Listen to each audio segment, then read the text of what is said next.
Good afternoon, all of you. Guys, today we have a new topic, that is hot work and fire watcher training. And this is a very important topic for everyone. Being a HSC engineer, being a HSC officer, you should know about these topics. And in this topic, we are going to learn theory of fire. And after that, we will learn classification of fire. So it will help in your interview if you will learn these things.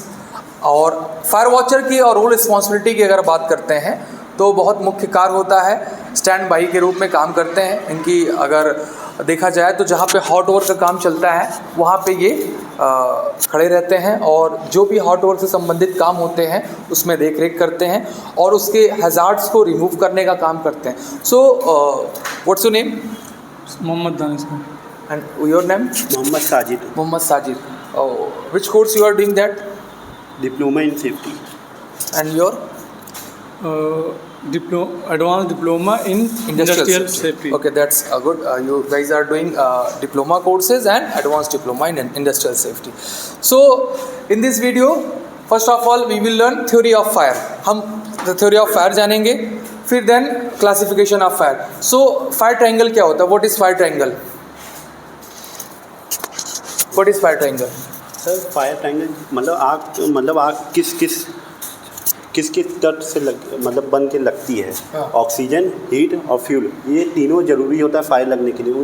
उन तीनों के बीच में chemical reaction होता है। हाँ, 3 elements are important to start the fire. You guys are just panic right now. This is the best platform to remove our agitations. yes. If you have guys agitations problem, just come over here, stand, speak about any topics. Just look at the camera and don't get panic. Automatically your agitation will be removed from here. So this is the best platform I am telling you guys. If you want to succeed, if you want to become officer and engineers, come and speak about anything. अगर आपको कुछ करना है, बोलना है, तो ये सबसे बेस्ट प्लेटफॉर्म है कुछ कहने के लिए, कुछ बोलने के लिए, अपने हेजिटेशंस को ख़त्म करने के लिए, पैनिक जो सिचुएशन होती है इसको हटाने के लिए। You guys are getting panic, आप पैनिक हो रहे हैं, I know that very well, but don't worry, कुछ नहीं, आपको फोकस करना है कैमरे पे और बोलना है, ठीक है? So now start. बोलिए फायर ट्रायंगल क्या, what is fire? Just tell to them what is fire. इनको बताइए फायर क्या होता है, इनको बोलिए, इनको, हमें नहीं। The chemical reaction. Fire is a chemical reaction between fuel, heat and oxygen. हाँ, fire is a chemical reaction between heat, oxygen and fuel. Fire एक रासायनिक प्रक्रिया है जो कि 3 तत्वों से मिलने पर बनती है, पैदा होती है, बनती है। कौन कौन से तत्व होते हैं आप बताइए? ऑक्सीजन, फ्यूल और हीट, ये 3 तत्व होते हैं। क्या इससे होने पे आग लग जाती है? You guys are in no frame? हाँ, just let me know. Okay. कौन कौन से तत्व होते हैं जिससे आग लगती है? Fuel, heat, oxygen. अच्छा, इसमें से कौन से तत्व को अलग कर देते हैं एलिमेंट्स को तो आग नहीं लगेगी? तीनों जरूरी होता है, तीनों इंपॉर्टेंट होता है। क्या इसके लिए चैन का रिएक्शन होना जरूरी होता है? जी सर, चैन का रिएक्शन होना जरूरी होता है, बिना चैन का रिएक्शन आग नहीं लग सकती। Okay, that's very good. Now you go over there, आप उधर चले जाइए। अब मैं इसको एक्सप्लेन कर देता हूँ, ठीक है? थोड़ा फ्रेम में आ जाइएगा, ठीक है? तो first of all let's start from theory of fire. Theory of fire क्या होता है उसके बारे में हम इस वीडियो में जानते हैं। फायर ट्रायंगल आपको पता है गाइस, फायर ट्रायंगल जो होता है मैंने यहाँ पे मेंशन भी किया है, oxygen, heat and fuel. Chemical reaction होना बहुत जरूरी होता है, केमिकल रिएक्शन नहीं होता है तो fire will not occur, fire नहीं लगती है। Chemical reaction is also important, ठीक है? आप थोड़ा स्पीड लेते हैं, ठीक है? 3 elements are required for the fire to occur. 3 elements are important to start the fire. 3 तत्व मिलने पर आग लगती है, हीट, ऑक्सीजन एंड फ्यूल।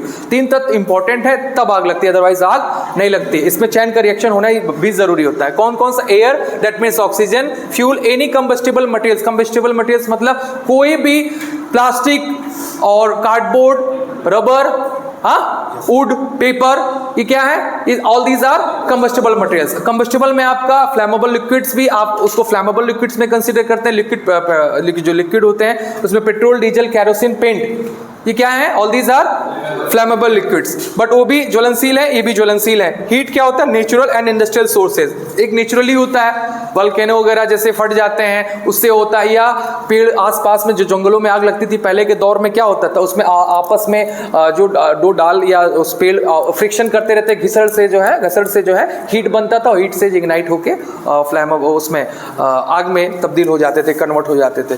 और इंडस्ट्रियल सोर्स तो बहुत ज़्यादा है। जो आग का सबसे बड़ा कारण आज बना है वो इलेक्ट्रिकल फायर ज़्यादा है। इलेक्ट्रिसिटी से आग बहुत लगती है। बड़ी बड़ी हाई राइज बिल्डिंग्स में आग लग रही है तो कहीं ट्रांसफार्मर का शॉर्ट सर्किट होना, घरों में शॉर्ट सर्किट का होना, और उसके बाद में ज़्यादा मशीनरी है तो उसका हीटिंग ज़्यादा हो जाना, उसकी हीट की वजह से आग में तब्दील हो जाती है। तो इंडस्ट्रियल सोर्सेज की बात करेंगे तो यहाँ पे ये मेंशन है। क्लासिफिकेशन ऑफ फायर जल्दी से कंप्लीट करेंगे। देखिए 4 ऐसे होते हैं क्लासिफिक, class A fire, class B fire, class C fire, class D fire. अगर इंडिया में 4 भी बता देंगे as in front of interview, so that is good for you. और 2 ऐड कर दिए गए हैं जिसमें आप E for electrical fire and K for kitchen fire. अभी हम बात करते हैं class A fire. Class A fire का मतलब होता है सॉलिड फायर। सॉलिड फायर में कौन कौन सी चीजें आते हैं? जो सॉलिड मटेरियल्स होते हैं। फॉर एग्जांपल आपका वुड हो गया, पेपर हो गया, प्लास्टिक्स हो गया, पेन हो गया, बोर्ड हो गया, ये सारी चीज क्या है? ग्लोस हो गया, ग्लोस कपड़े हो गए, ये क्या है? सॉलिड है, लेकिन ये ठोस है, ये ठोस है, फटेगा नहीं लेकिन जलेगा, ठीक है। तो ये सॉलिड मटेरियल्स हैं, इसलिए क्लासेस सबसे ज़्यादा पाई जाने वाली चीज़ें हमारी यही, हमारे इस इंडस्ट्री में, हमारे मतलब संसार में सबसे ज़्यादा चीज़ें कौन सी है? सबसे टॉप पे है वो वुड सॉलिड मटेरियल्स बहुत पाए जाते हैं, उसमें वुड सबसे लकड़ी सबसे ज़्यादा पाई जाती है। अब उसके नीचे बात करते हैं जो और महंगा, आप भी 1000 रुपये कुंटल लकड़ी लेकर बहुत दिनों तो खाना बना सकते हैं, बहुत लंबे समय तक आप काम कर सकते हैं, कम पैसे में लंबा काम कर सकते हैं। लेकिन आप जैसे आप LPG लेने चले जाएंगे, गैस लेने जाएंगे, CNG लेने जाएंगे, उसका ग्राफ ज़्यादा, वो किलो 100 रुपये की, मतलब सॉरी 1100 रुपये में एक सिलेंडर मिलता है। 1200 1000 या जो भी है रेट, अभी करंट 950, 950 1000 के बीच में हो गया, ठीक है। अभी कुछ सब्सिडी भी मिल रही है लोगों को। ये हमारे माननीय प्रधानमंत्री जी का बहुत बड़ा योगदान है इस चीज़ के लिए कि हम लोग को सब्सिडी भी प्राप्त हो रही है कि नहीं। चलिए अब आगे बढ़ते हैं। ये हो गया सॉलिड मटेरियल्स हो गया। उसके बाद में क्लास फायर आपका बी हो गया। बी में लिक्विड हो गया। लिक्विड में आपका पेट्रोल, डीजल, कैरोसिन, ये इनसे कम पाया जाता है और इनसे ज़्यादा महंगा होता है, हा? ये दूसरे स्टेप से, इसलिए क्लास बी याद करने का तरीका याद लीजिए। इनसे कम पाया जाता है किससे? वुड, पेपर, प्लास्टिक से। ये बहुत ज़्यादा पाया जाता है लेकिन ये इनसे कम, बहुत मुश्किल से इसको रिफाइन किया जाता है। रिफाइंड प्रोजेक्ट्स पे लगा के जो है कच्चे तेल को, क्रूड ऑयल को रिफाइन करके देन इस पर हम काम करते हैं। कितने मिनट का हो गया? और क्लास सी जो है क्लास फायर गैसेस जो होता है, गैस जो आपका है वो प्रोपेन, ब्यूटेन, एथेन, मेथेन, ये सारी जो है गैसेस हैं जो भी मतलब इससे आग लग सकती है। क्लास सी फायर है जो गैसियस फायर से बोलते हैं। LPG वगैरह, CNG वगैरह जिसमें प्रोपेन, ब्यूटेन, एथेन, मेथेन पाया जाता है, ठीक है गाइस, समझ में आ रहा है आप लोग को? हाँ, everyone is clear? Tell me yes और नो। चलिए आगे बढ़ते हैं। उसके बाद में आपका है कहाँ पे गया? D that means metal X fire, जिसमें sodium, potassium, silicon, phosphorus, sulphur, ये सारी चीजें आती हैं। वो क्या होता है? मेटल एक्सपायर होता है। सोडियम, पोटेशियम, सिलिकॉन, अल्युमिनियम, ये सारी क्या है? मेटल एक्सपायर है, जो कि बहुत कम पाई जाती है। छोटे छोटे मेटल्स बहुत महंगे आते हैं लेकिन ज्वलनशील होते हैं, जलने में सक्षम होते हैं, जल सकते हैं अगर उनको इग्नाइट करेंगे, कोई चैन का रिएक्शन उनको मिलता है। तो ये बहुत इंपॉर्टेंट चीज़ थी, अबाउट टू कंप्लीट, ठीक है। ये this video about to complete now. Last point is that, हाँ ये डी हो गया था। ई इज इलेक्ट्रिकल फायर है। ट्रांसफार्मर से ओवर हीटिंग की वजह से शॉर्ट सर्किट होना, घरों में शॉर्ट सर्किट होना। इलेक्ट्रिकल फायर जो इलेक्ट्रिसिटी के माध्यम से, विद्युत के जरिए से कोई आग लग जाए उसको इलेक्ट्रिकल फायर। के for kitchen fire. Kitchen fire में जैसे कुकिंग ऑयल होता है, फैट ऑयल होता है, आपका जैसे मस्टर्ड ऑयल हो गया, उसमें आग लग जाए, किचन में आग लग जाए, या कहीं आप खाना बना रहे हैं उसके ऑयल से लग जाने पे वो किचन फायर करते हैं। लेकिन mainly we will use 4, but include हो गया ये भी, ठीक है। अभी ये भी जानते हैं, ये क्लियर हो गया। Not all fires are same and they are classified according to the type of fuel that is burning. It is a very important to understand the different classification of fire.